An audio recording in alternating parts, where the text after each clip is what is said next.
पद्मविभूषण आशा भोसले यांच्या पार्थिवावर आज अंत्यसंस्कार। शिवाजी पार्क स्मशानभूमीत आशाताईंना देण्यात येणार अखेरचा निरोप।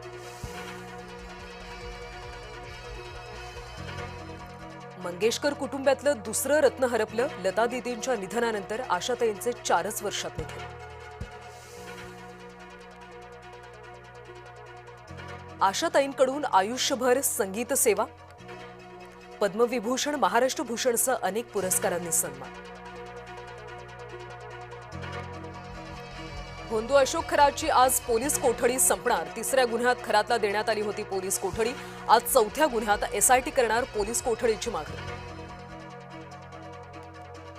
ईडीकडून भोंदू अशोक खराच्या संपत्तीची पडताळणी। ईशानेश्वर मंदिर नाशिक कार्यालयाची झाडाझडती। वेगवेगळ्या ठिकाणी असलेल्या जमिनीची ईडीकडून पाहणी। सूत्रांची माहिती। राज्यात महिला सुरक्षेचा प्रश्न पुन्हा ऐरणीवर। पंढरपूरमध्ये तरुणीवर ऍसिड हल्ला। हल्ल्यामध्ये तरुणी गंभीर जखमी। नाशिकच्या आयटी कंपनीतल्या धर्मांतर लैंगिक शोषण प्रकरणी कारवाई। कंपनीतले 6 कर्मचारी निलंबित। आतापर्यंत 9 गुन्हे दाखल। घोटी त्र्यंबकेश्वर रोडवर भीषण अपघात। अपघातात दोघांचा जागीच मृत्यू, एक गंभीर जखमी।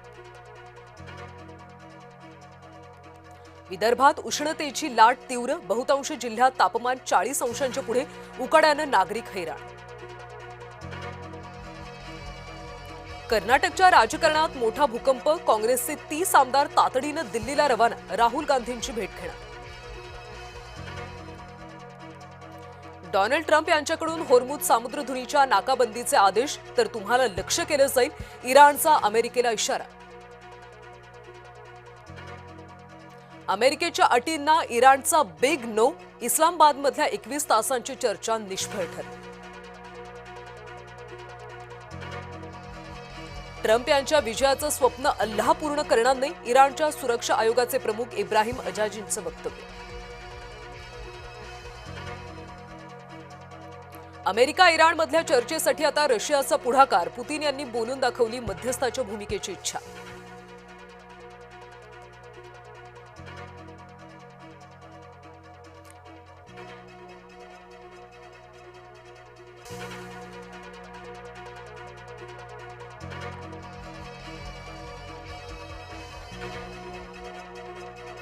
अमेरिकेचा चीनवर पुन्हा टॅरिफ बॉम्ब। अमेरिकेकडून चीनवर पुन्हा टॅरिफ।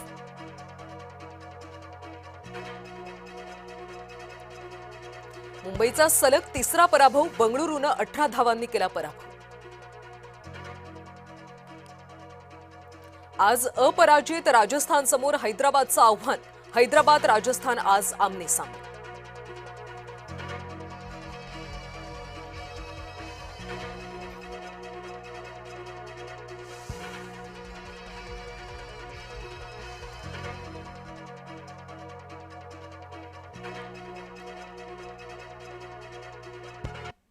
नमस्कार, सकाळचे